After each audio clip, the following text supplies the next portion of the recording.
नमस्कार, स्वागत है आपका। आप देख रहे हैं हमारी खास पेशकश लीगल हेल्पलाइन और मैं हूं आपके साथ अनंत त्यागी। इस देश का लोकतंत्र इस देश की खूबसूरती का एक अभिन्न अंग है, जहां जनता के लिए, जनता द्वारा शासन के एक सूत्र पर चलते हुए हर एक नागरिक को समानता के साथ स्वेच्छा से जीने का अधिकार दिया जाता है। लोकतंत्र की आत्मा संविधान को कहा जाना गलत नहीं होगा और इसी संविधान का प्रियम्बल यानी संविधान की प्रस्तावना भी समाज के हर व्यक्ति के लिए समता और न्याय की बात करती है। कानून हर समस्या के सही प्रारूप में समाधान के लिए मौजूद है, लेकिन सही जानकारी ना होने या कानूनी पेचीदगियों के चलते समाज का एक बड़ा वर्ग न्याय हासिल करने में असमर्थ महसूस करता है। और इसी अंतर को खत्म करने के लिए इंडिया लीगल रिसर्च फाउंडेशन में हम यहाँ मौजूद हैं उसके इनिशिएटिव लीगल हेल्पलाइन के साथ, जहां पर आपकी हर कानूनी समस्या में आपके लिए बेहतर और निःशुल्क कानूनी सहायता की जाएगी। एक नए विषय के साथ रोजाना आपके सामने हम आते हैं, जहां पर आपको कानूनी जानकारी उस विषय से संबंधित दी जाती है। तो आज का जो हमारा विषय है वो है सरकार और न्यायालय से मिलने वाली कानूनी सहायता क्या होती है, कैसे आप इसको अवेल कर सकते हैं। इसके साथ ही अगर कोई और भी कानूनी समस्या आपके जहन में है तो आप हमारे साथ इस खास कार्यक्रम के माध्यम से जुड़ सकते हैं। हमारे स्क्रीन पर नंबर लगातार फ्लैश हो रहे हैं, नंबर से फोन करके आप सीधे हम तक जुड़ सकते हैं। बेहतर और निःशुल्क कानूनी सहायता आप हमसे प्राप्त कर सकते हैं। जो सवाल आज का हमारा है वो यही है कि क्या है सरकार और न्यायालय से मिलने वाली कानूनी सहायता।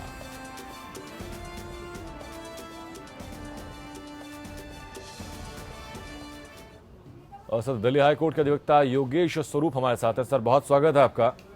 योगेश जी, जो लोग लीगल एड की बात करते हैं तो लीगल एड का कंसेप्ट क्या है, पहले समझना ये चाहूंगा आपसे मैं। देखिए अनंत जी, ये पहले इस चीज़ को महसूस किया गया कि no one can deny justice due to his inability और इकोनॉमिक कंडीशन। तो 1977 में कॉन्स्टिट्यूशन अमेंडमेंट में 39A आर्टिकल से ये ऐड किया गया कि कोई भी व्यक्ति अपनी डिसेबिलिटी की वजह से या फिर इकोनॉमिक पोजीशन की वजह से कानूनी सहायता से वंचित न रहे, न्याय से वंचित न रहे।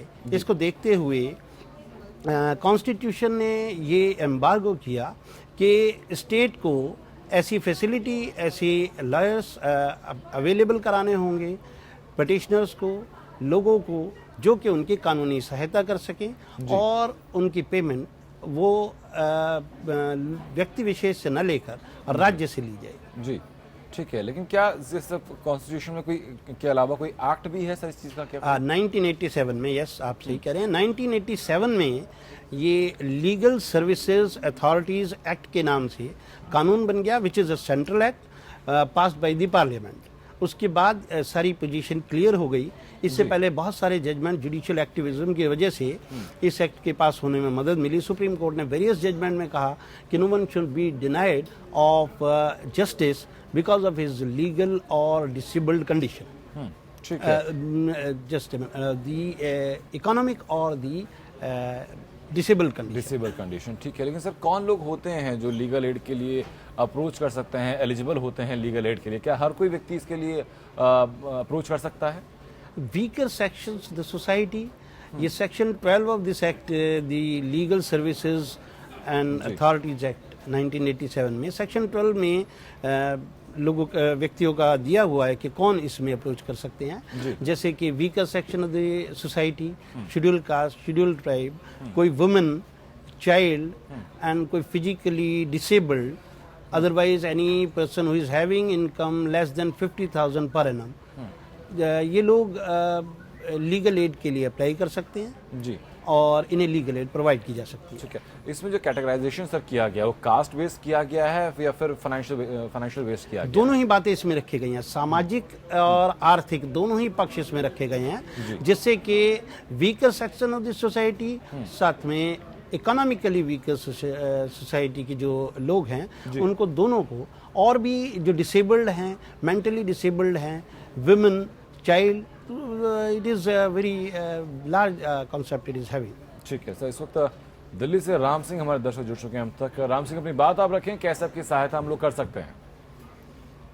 अरे सर, मैं दिल्ली से बोल रहा हूँ। मेरी जो माता जी है उनका देहांत होने के बाद मैं तहसील में गया तो मुझे पता लगा कि उनका खैर दाखिल से नाम कट गया जी। तो मैं इस बार चक्कर काट रहा हूँ, मगर खैर दाखिल से नाम किसने कटवाया, कब कटा, बताने को तैयार नहीं है, और नाम मुझे वाइस बनाने को तैयार है।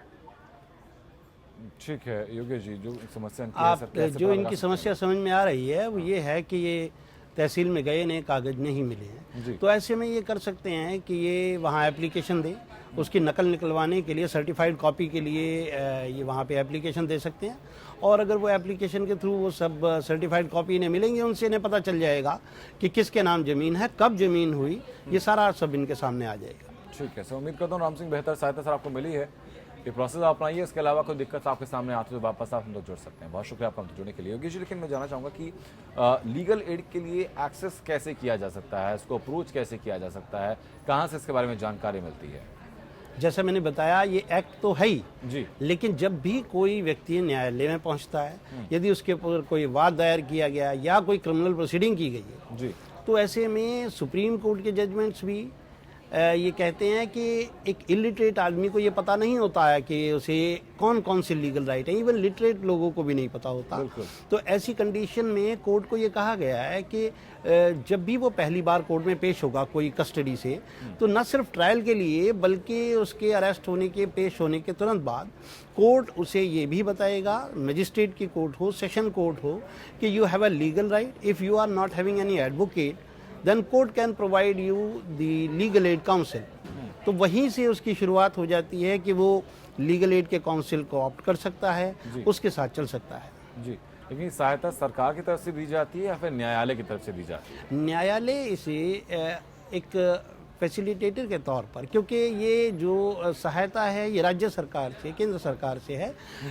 Advocates are appointed by the government legal aid के लिए। जी। कोर्ट उनके अधिकार को ये बताता है कि आपके पास अधिकार है कि राज्य से दिए गए अधिवक्ता को आप कर सकते हैं और उसकी फीस आपको नहीं देनी होगी जी। और वो फीस राज्य के फंड से दी जाएगी। तो जो सरकारी वकील जिनको हम कहते हैं वही लोग होते हैं जो कि लीगल एड देते हैं?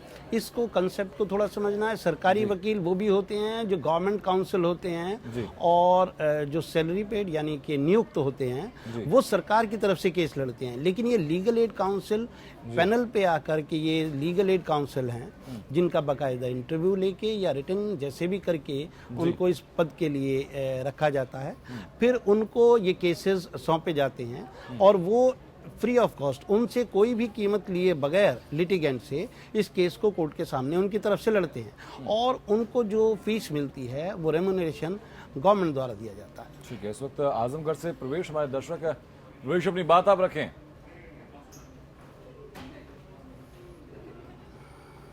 आप तक प्रवेश आवाज पहुंच रही है हमारी। जी प्रवेश। जी सर। सर मेरा अकाउंट से पैसा निकल गया था कुछ 65,000 रुपया अकाउंट से। जी। अभी तक सर मेरा कुछ उसका नहीं हुआ, FIR हुआ नहीं, अभी तक मेरा पैसा कुछ पता नहीं चला सर। जी सर, कैसे निकला? आपके एटीएम से डेबिट किया गया, चेक के थ्रू हुआ, अकाउंट ट्रांसफर हुआ? जी सर, एटीएम से मेरे धोखाधड़ी से बदली हो गया था। जी। तो बोला कि मैं गार्ड उसको दे दिया, तब से मेरा FIR 15 दिन बाद हुआ। उसके बाद फिर मेरा अभी तक कुछ, तो जाके मेरे पैसा मेरा जाके शॉप ओपन किया था, मोबाइल लिया था आजमगढ़ से। जी ठीक है। जी सर, अभी तक मेरा क्या ही कर कुछ सकते हैं, धोखाधड़ी से इनके एटीएम आप से पैसा निकाल लिया पहले गया। बैंक जाइए और जाके ये पता कीजिए कि ये एंट्री किस तरीके से, किस दिन, किस समय आपके अकाउंट से हुई है। फिर उन्हें ये कहिए कि ये एंट्री आपने नहीं ली है, आपने ये पैसे नहीं निकाले हैं। अगर वो इस पर आगे FIR कराते हैं तो ठीक है, अदरवाइज आप खुद जाकर थाने में FIR दीजिए कि इस तारीख का ये वाकया है, इस दिन मैंने कोई पैसे नहीं निकाले, ये पैसे मेरे अकाउंट से डिडक्ट हुए हैं, यानी निकाले गए हैं, और उस पर कोई कार्रवाई पुलिस करेगी जरूर। अगर नहीं करती है तो फिर ये न्यायालय में जा सकते हैं उसके लिए एप्लीकेशन लेकर। जी ठीक है, उम्मीद करता हूँ प्रवेश बेहतर सहायता आपको मिली है।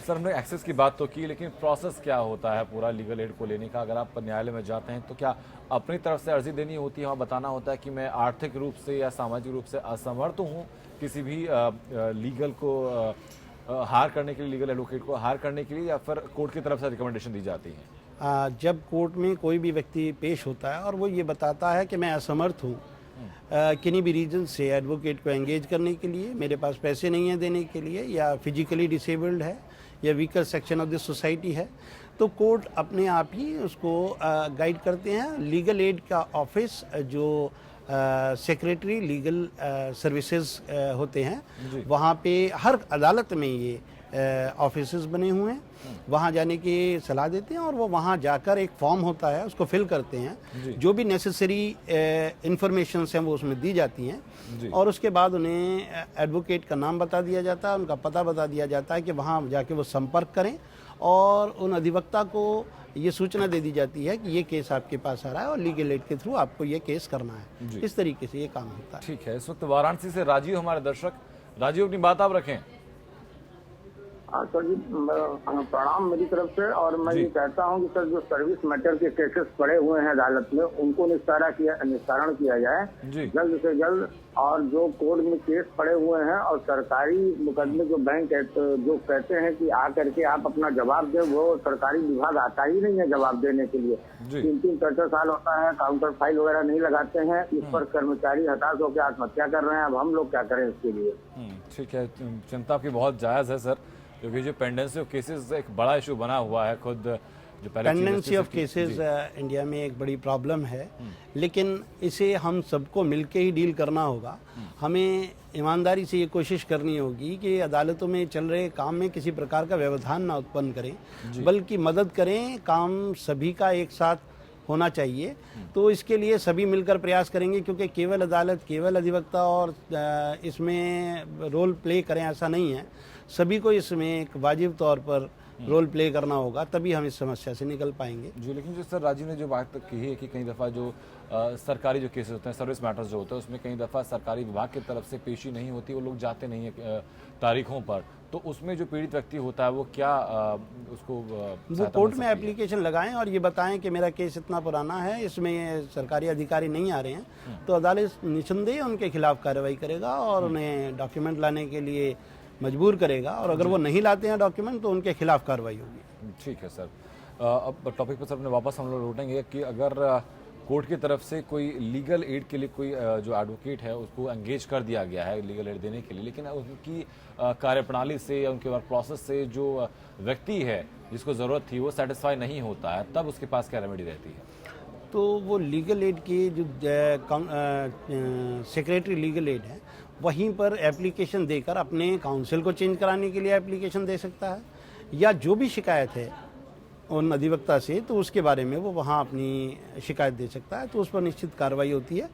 यदि उन एडवोकेट को बुलाया जाता है, पूछा जाता है कि क्या किस किस्म की दिक्कत आ रही है, क्या परेशानी है, उसको रिजॉल्व किया जाता है, और अगर वो नहीं होते हैं केस को करने में इंटरेस्टेड तो दूसरे एडवोकेट को एंगेज कराया जाता है। संभावना रहती है कि आप कोई और एडवोकेट भी एंगेज करा सकते हैं इसमें एक चीज़ बदल कर। ठीक है, इस वक्त हैदराबाद से सुनीता हमारी दर्शक। सुनीता, अपनी बात आप रखें, कैसे आपकी सहायता हम लोग कर सकते हैं?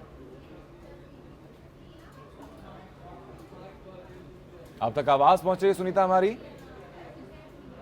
हेलो जी सुनीता, अपनी बात आप रखिए। सर, मैं पूछना चाहती हूँ, हमारे भी हस्बैंड काम कर रहे हैं सिंगरेनी में, कोयल माइंस में, और इनको प्रॉब्लम हो गया था, तो ये पैर से प्रॉब्लम हो गया था, थोड़ा चलने में वो नस वीकनेस हो गया, इसके वजह से थोड़ा, और इनको 3 साल मतलब इनको ऑपरेशन हुआ ऐसी का कमर का, तो वो ऑपरेशन करने के बाद भी डॉक्टर फिट किया तो ड्यूटी करते रहे। उसके बाद में फिर मेडिकल होता है ये कंपनी के तरफ से, उसमें इनको अनफिट कर दिया, और 1 साल हो गया, कुछ पेमेंट नहीं, कुछ नहीं, अभी घर में बैठे हुए हैं, और कंपनी अपने आप से बैठा हुआ है, कुछ नहीं।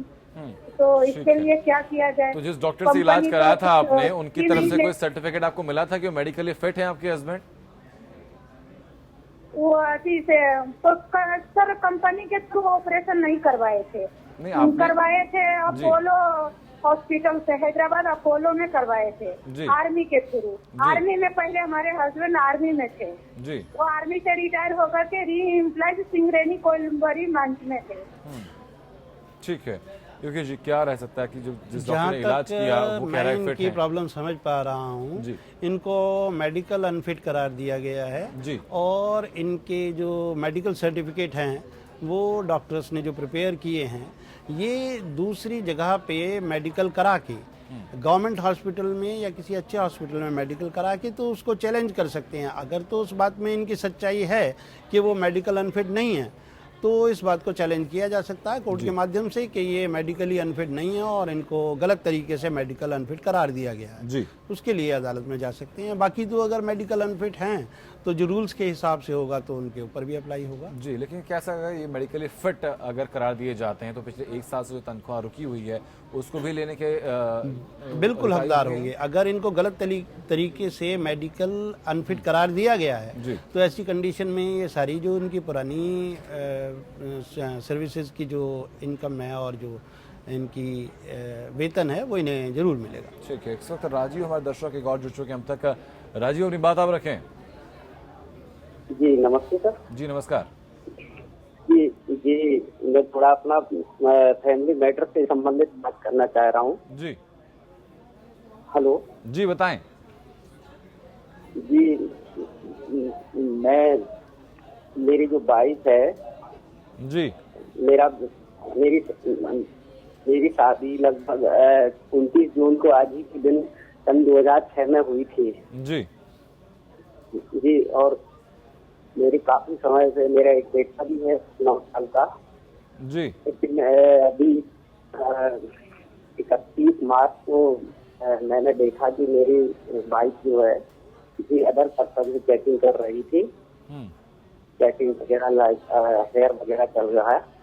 जी, तो उस कारण मैंने चेक किया तो उससे बातचीत की तो वो उल्टा मेरे ऊपर आरोप लगा दिया। मैंने उसके पिता से बात की तो उनने मेरे को धक्का मुक्की मारा पीछा और कुछ समय भगा दिया। कहा कि जाओ तुम, मेरे लिए कुछ नहीं करना है, तुम जाओ जैसा चाहे। जी, मैं अपने घर आ गया वापस। लेकिन तो आप हमसे क्या चाहते हैं राजीव आप? जी, तो मेरी बाइक सर मेरे विरुद्ध थाने में शिकायत कर दी और किसी को गलत है, लेकिन उसने मेरे ऊपर चार्जेस लगा दिए। तो मैं क्या कर सकता हूँ ऐसी स्थिति में? ठीक है, योगेश जी क्या सहायता इनकी हो सकती है जिस कंडीशन का जिक्र ये कर रहे हैं? देखिए, अगर आप ये बता रहे हैं कि थाने में इनकी पिटाई कर दी है और इनके ऊपर गलत चार्जेस, झूठे चार्जेस लगाए हैं, इन्होंने खुलकर नहीं बताया किस किस्म के चार्जेस लगाए हैं, लेकिन फिर भी यदि ऐसा किया गया है कि थाने में पिटाई कर दी गई है तो ये निश्चित तौर पर क्रुएलिटी में आता है और ये क्रुएलिटी की ग्राउंड पर उससे तलाक के लिए पिटीशन दायर कर सकते हैं फैमिली कोर्ट में। और इन चीज़ों को इन्हें साबित करना होगा कि किस तरीके से ये घटना घटी है, तो इन्हें इसमें तलाक मिल सकता है। चलिए, उम्मीद मैं करता हूँ राजीव बेहतर सहायता आपको मिली इस मामले में। सर, मैं बात जानना चाहूँगा कि अगर शादीशुदा जो मेल अगर होता है, अगर उसका कहीं एक्स्ट्रा मैरिटल अफेयर होता है तो उनके ऊपर केस मतलब अपराध दायर हो सकता है, लेकिन क्या ये ऐसा ही कानून कुछ महिलाओं के लिए भी है? देखिए, ये जो बाईगेमी, इसमें अगर आप ये कहते हैं कि क्रिमिनल एक्ट आईपीसी में जी, बाईगेमी के लिए सिर्फ हस्बैंड को ही इसमें दोषी माना गया है। इसमें जो उसके साथ रहने वाली महिला है उसको ना तो अपराधी के तौर पे माना गया है ना अबेटर के तौर पर। तो ये एक स्पेशल प्रोविजन है जिसमें महिला को इम्यूनिटी दी गई है। चलो ठीक है, बहुत बहुत शुक्रिया सर आपका जुड़ने के लिए, इस बारे में बेहतर जानकारी देने के लिए, दर्शकों की जो समस्याएं हैं उन्हें बेहतर उनका मार्गदर्शन करने के लिए। Thank you. India legal research foundation के इनिशिएटिव लीगल हेल्पलाइन का एकमात्र उद्देश्य यही है कि समाज के हर वर्ग के हर व्यक्ति को बेहतर रूप से, समान रूप से, सही वक्त और बेहतर न्याय मिले। उस बारे में अगर कोई भी कैसी भी समस्या आपके सामने आती है तो इंडिया लीगल रिसर्च फाउंडेशन के इनिशिएटिव लीगल हेल्पलाइन में हम लोग यहाँ मौजूद रहते हैं आपके लिए बेहतर और निःशुल्क कानूनी सहायता के लिए।